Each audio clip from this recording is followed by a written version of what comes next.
میں گزارش کرتا ہوں جی محترمہ Khadija Siddiqui advocate and human rights activist کہ وہ آج کی جو ہمارا سیشن ہے اس میں جو پیرلل جوڈیشری کا سسٹم ہے اور اس کے ساتھ جو upholding of the rights of the people کی جو ذمہ داری اور عدالتیں جو as a custodian of the our rights ہیں ان کا کیا کردار ہے، ان کو کیسے کردار ادا کرنا چاہیے. تھینک یو ویری مچ جی محترمہ Aafia Siddiqui. Thank you so much, Saki Saab. Respected panelists and esteemed participants, Assalamu alaikum. سب سے پہلے تو جب ہم آسماں جہانگیر کی بات کرتے ہیں تو ان کو خراج تحسین پیش کرنے کے لیے یہ ضروری نہیں ہے کہ ہمیں ایک سیمینار کرنا پڑے، یہ ضروری نہیں ہے کہ ہمیں ان کی یاد تازہ کرنے کے لیے ایک کانفرنس کرنے پڑے. ضروری یہ ہے کہ ہم ان کی عملی طور پہ ان کی زندگی جو انہوں نے ہیومن رائٹس سینکٹٹی کے لیے جو پوری زندگی جد و جہد کی اس کو فالو کریں. تو ہم تب وہ حق ادا کریں گے جب ہم آج کی فسطائیت اور آج کے جبر کے موسم کے خلاف آواز اٹھائیں گے. وہ آسماں جہانگیر کی جو پراپر سینکٹٹی ہے اس کو الائیو رکھنے کا میرے نزدیک بہترین طریقہ کار ہے. Moving on, I think there are some foreign delegates here as well. I would like to keep it in English as well as in Urdu so it's easier for them to contemplate what I'm saying. All right. Okay, so there's interpretation, so I'll keep it in Urdu then. ہمارے ملک میں 9 مئی کے بعد 105 civilians کا military trial ہو چکا ہے and unfortunately بدقسمتی سے یہ ملٹری ٹرائلز کی اجازت بھی ہمیں سپیریئر کورٹ سے ملی ہے. جب ان لوگوں کو 9 مئی کے آفٹر میتھ میں کسٹڈی میں لیا گیا، اللیگل کسٹڈی میں اس کو کہوں گی، میرے نزدیک اللیگل کسٹڈی ہے، تو ان لوگوں کے ساتھ جو غیر انسانی سلوک کیا گیا اور بار بار کیا گیا، جو انہیومین ڈیگریڈنگ ٹریٹمنٹ ان کے ساتھ کی گئی، اس کا کوئی جواز نہیں ملتا اور اس کے بارے میں کوئی بات بھی نہیں کرتا. اور ایک بات بڑی ضروری ہے جاننا کہ Pakistan is also signatory to international conventions, to international treaties of human rights, and trials of civilians in military courts are a sheer violation of the ICCPR Article 14 as well as the Convention Against Torture. تو ہماری جتنی بھی international treaties ہم نے sign کیا ہے، Pakistan is violating them by allowing trials of civilians in military courts. پہلی بات. دوسری بات، why do we oppose military trials؟ اگر آج آسماں جہانگیر زندہ ہوتی تو میرے ساتھ وہ اس صف میں سب سے آگے ہوتی اور ملٹری ٹرائلز کے خلاف بار بار آواز اٹھا رہی ہوتی، روز بول رہی ہوتی، روز پروٹیسٹ کر رہی ہوتی. آج ان کی کمی جو ہے وہ بہت محسوس ہو رہی ہے کیونکہ میں کل آرٹیکلز پڑھ رہی تھی اور دیکھ رہی تھی آسماں جہانگیر کا کام کس قدر سیلیبریٹ کرنا چاہیے ہمیں کہ کس طرح وہ ملٹری ٹرائلز کے خلاف ہر دور میں کھڑی ہوئیں، ارسپیکٹیو آف کون حکومت میں ہے کون نہیں ہے. ہیومن رائٹس کا جو ایلیمنٹ ہے وہ ہمیشہ ان کے لیے سب سے اوپر ہوتا تھا. تو مختصر بتاؤں گی کہ ملٹری ٹرائلز کی ہم مخالفت کیوں کرتے ہیں، why do we oppose them. پہلی جو وائلیشن ہوتی ہے وہاں پہ وہ آرٹیکل 10A کی، ہمارا کانسٹیٹیوشن آف پاکستان کی ہوتی ہے. ٹرائلز ہوتے ہیں سیکریٹو طریقے میں، ایک چھوٹی سی بند سی 4 دیواری میں کوئی جج نہیں بیٹھا ہوتا، ہمارے فوج کے جو ایگزیکٹو کے ممبرز ہیں وہ بیٹھے ہوتے ہیں، لیفٹیننٹ کرنلز ہوتے ہیں، میجرز ہوتے ہیں، وہ بیٹھ کے ہماری ایویڈنس ریکارڈ کر رہے ہوتے ہیں. تو سب سے پہلی وائلیشن ہماری آرٹیکل 10A کی ہو گئی. اس کے بعد جو سیکریٹو ٹرائلز ہوتے ہیں اس میں نہ کسی فیملی کی الاؤنس ہوتی ہے اندر، no public is allowed, which brings us to the conclusion that there is lack of transparency. جب پبلک نہیں الاؤڈ, جب فیملی نہیں الاؤڈ, جب ایک سے زیادہ وکیل نہیں allowed, and in many cases in these 105 trials that I am talking about, in many cases even private defence counsel was not allowed. Lahore کے کیسز میں کچھ حالات بہتر تھے, they were allowed to engage private counsels, but جو باقی شہروں کے لوگوں سے بات ہوئی ہے ان کو تو پتہ بھی نہیں ان کا ٹرائل کب ہو گیا, کیسے ہو گیا, کس بند کمرے میں ہو گیا. اس کے بعد جو بڑی ضروری بات ہے, لوگ کہتے ہیں, لوگ سوال اٹھاتے ہیں کہ جی اب کیوں آپ ملٹری ٹرائلز کی مخالفت کر رہی ہیں, آپ کو نہیں یاد 2015-16 میں کتنے سویلینز کے ملٹری ٹرائلز ہوئے ہیں. It is very important for us to distinguish and realize کہ 2015 سے 19 کے درمیان میں کانسٹیٹیوشنل امینڈمنٹس کی گئی تھیں, اور ان کانسٹیٹیوشنل امینڈمنٹس کے تحت سویلینز کے ملٹری ٹرائلز کیے گئے تھے. اے پی ایس کے وقوعے کے بعد, اگر آپ لوگوں کو سب کو یاد ہوگا, جب دہشت گردوں کے سویلین کے ٹرائلز کرنے تھے, اور ان میں سے اس پورے دورانیے میں یہ سنسٹ کلازز ایڈ کیے گئے تھے ہمارے کانسٹیٹیوشن میں. 2 سال کے پہلے پھر 2 سال کی مزید ایکسٹینشن ملی تھی. اس کو آئینی تحفظ حاصل تھا. لیکن جو بات یہاں پر جاننے والی ہے وہ یہ ہے کہ 667 لوگوں کے ٹرائلز ہوئے تھے سویلینز کے, جن میں سے 665 گاٹ کنوکٹڈ, مطلب 665 لوگوں کو سزائیں دی گئی تھیں ملٹری کورٹس میں. تو ایک اور وجہ why we oppose military trials is because the conviction rate is nearly 100%, and which again brings us to the fact کہ کیونکہ وہاں کوئی ججز نہیں بیٹھے ہوئے, دے ڈو ناٹ نو دا لا, وہ لا انٹرپریٹ نہیں کر سکتے, وہ لا پڑھ نہیں سکتے, وہ لا اپلائی نہیں کر سکتے, تو ہم کیسے 105 لوگوں کا فیٹ جو ہے وہ ان کے حوالے کر سکتے ہیں.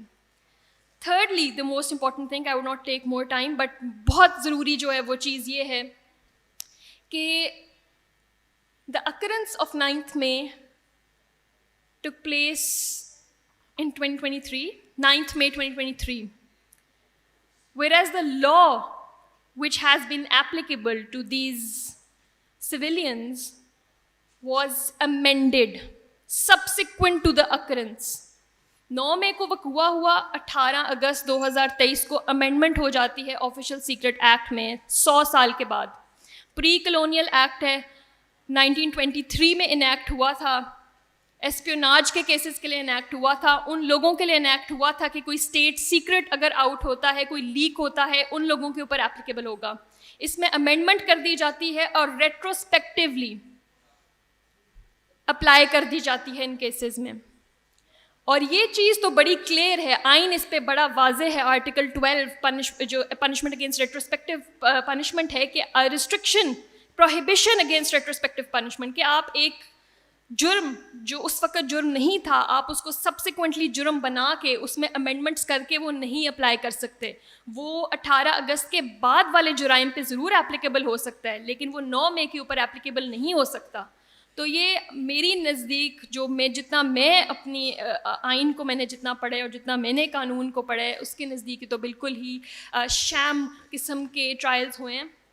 اور ہمیں یہ دیکھے بغیر کہ ہم کون سی پارٹی کو سپورٹ کرتے ہیں, ہم پی ٹی آئی کو کرتے ہیں, پیپلز پارٹی کو کرتے ہیں, پی ایم ایل این کو کرتے ہیں, آپ کی جو مرضی پولیٹیکل نظریہ ہو, اس وقت ضرورت ہے کہ آپ لوگ ملٹری ٹرائلز کی مخالفت کریں.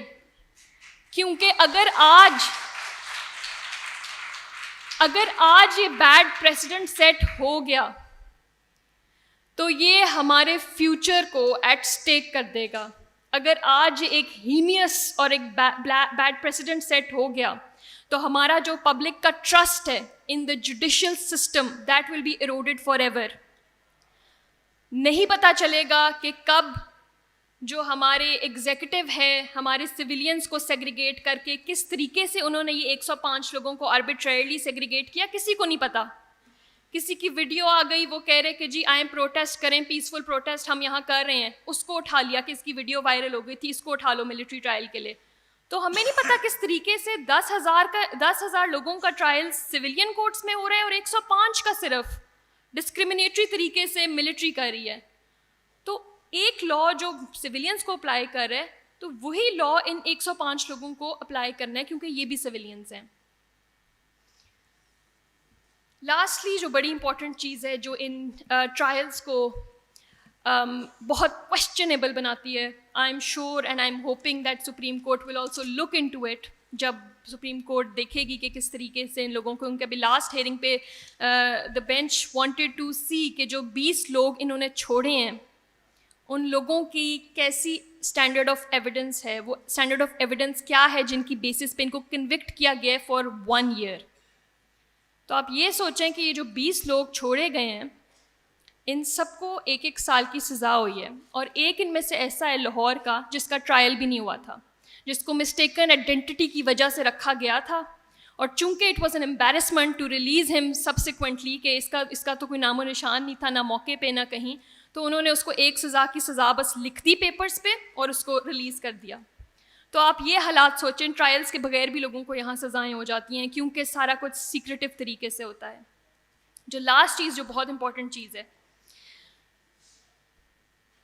ان کو جب پکڑا جاتا ہے, اور یہ this is sequence which is followed in every military trial, what they do is پکڑ کے کسٹڈی میں رکھ کے inhuman, degrading, torture, treatment, ہر چیز کر کے اکیوزڈ کو کنفیس کرنے پہ مجبور کیا جاتا ہے, اور وہ جوڈیشل کنفیشنز ریکارڈ کی جاتی ہیں. اور ان کیسز میں بھی ایگزیکٹلی یہی ہوا تھا. میں 28 لوگوں کی بات کروں گی جو لاہور کے ہیں, ان 28 کے 28 سچ بتانے پہ ایک دم مجبور ہو گئے. انہوں نے کہا ہم سچ بتانا چاہتے ہیں 2-3 مہینے کی کنٹینیوس ملٹری کسٹڈی کے بعد. تو آپ اس ایویڈنس کا اسٹینڈرڈ خود ہی ڈسائفر کر لیں کہ یہ کس طرح کے ایویڈنس کے اوپر ان کی کنوکشنز بیس کریں گی. تو اگر آج ملٹری ٹرائلز کو ہونے دیا تو ان دا فیوچر ملٹری ٹرائلز کے اوپر کوئی ایک پنڈورا باکس اوپن ہو جائے گا, اور جب دل چاہے گا ملٹری ٹرائل سویلینس کے کیے جائیں گے, اور ان کو سینکٹٹی جو ہے وہ حاصل ہوگی سپریم کورٹ کے ورڈکٹ سے. ابھی تو سب جوڈس ہے, ابھی تو ایک 9 ممبر بینچ کی فارمیشن کے لیے ہم ویٹ کر رہے ہیں, لیکن وی ریئلی ہوپ کہ جو یہ ٹریوسٹی آف جسٹس ہے it is rectified before it's too late. Thank you so much. Thank you very much. Thank you very much محترمہ خدیجہ. بہت سگنیفیکنٹ کنٹریبیوشن کیا انہوں نے, اور پرٹیکولرلی بڑی کلیئرٹی کے ساتھ انہوں نے ملٹری کورٹس کے ایشو کو ایڈریس کیا ہے. اور بریفلی جو 105 لوگ وہ کہتے ہیں جی کہ یہاں ٹرائی ہوئے, ان کا جو during the pendency of the supreme court یہ جو معاملات چلے, میرا خیال ہے اس میں تو سپریم کورٹ نے خود اس انداز سے اس کیس کو چلایا ہے تاکہ ملٹری اتھارٹیز کے پاس اتنا ویکیوم اویلیبل ہو جس میں وہ لوگوں کے خلاف پروسیڈ کر کے کچھ کو ایکوٹ کر سکیں اور کچھ کو سزائیں دے سکیں. So in order to confer indirect legitimacy to the proceedings by the military courts, میرا خیال ہے جو کہ ابھی سبجوڈس ہے اور subject to the final determination by the Supreme Court ہے. اور جو انٹرنیشنل کمٹمنٹس کے حوالے سے اور انٹرنیشنل ٹریٹیز کے حوالے سے جو بات کی ہے کہ ایک ساورن کمٹمنٹ ہے ہماری کہ ہم سویلینس کو ملٹری آفینسز میں by the military courts try نہیں کر سکتے, تو یہ بھی ایک ہم we are going to violate this sovereign commitment rendered by the state as well. اور آرٹیکل 10A کی جو سیف گارڈز ہیں, fair determination of civil and criminal liability and due process, اور آرٹیکل 12 جو ریٹروسپیکٹیو اپلیکیشن آف لاء پہ جو بات کی انہوں نے کہ جو ایک وقوع قانون کے آنے سے پہلے سرزد ہوا ہے تو اس کو آپ ریٹروسپیکٹیو اپلیکیشن کے ساتھ اس کی پینلٹی کے لیے اس کو آپ انکلوڈ نہیں کر سکتے. یہ بھی آرٹیکل 12 اور فنڈامنٹل رائٹ کے ایک اسٹیبلش پرنسپل جو ہے اس کے خلاف ہے.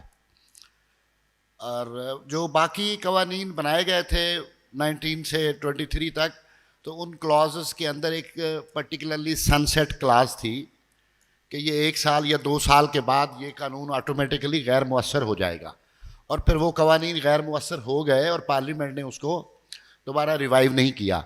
اب وہ تو ایک اسٹاک ڈسٹنکشن ہے اس میں کہ پارلیمنٹ نے ایک قانون بنایا اور قانون بنا کے اس کے اندر سن سیٹ کلاز دی. سن سیٹ کلاز دینے کے پیچھے بھی یہ ایک لاجک کار فرما تھی کہ اس اسٹیچوٹ کو اور اس لا کو کوئی پرماننٹ کریکٹر عطا نہیں کیا جا سکتا کہ ساری زندگی کے لیے سویلین کا ملٹری ٹرائل جو ہے وہ ایک سسٹم آف جسٹس کے طور پر انٹروڈیوس نہیں کروایا جا سکتا. تو یہ parliament itself was conscious and cognizant of this issue کہ یہ کچھ عرصے کے لیے ہے, ٹیمپریری ارینجمنٹ ہے, اس کے بعد ختم ہو جائے گا. لیکن یہاں تو پھر صورتحال اور ہوئی کہ آفیشیل سیکرٹ ایکٹ میں امینڈمنٹس کر کے اور سویلینز کی ڈیفینیشنز کو اور اینیمیز کی ڈیفینیشن کو انلارج کر کے اس میں سویلینز کو بھی شامل کیا گیا. تو thank you very much for these thought provoking and very enlightening comment.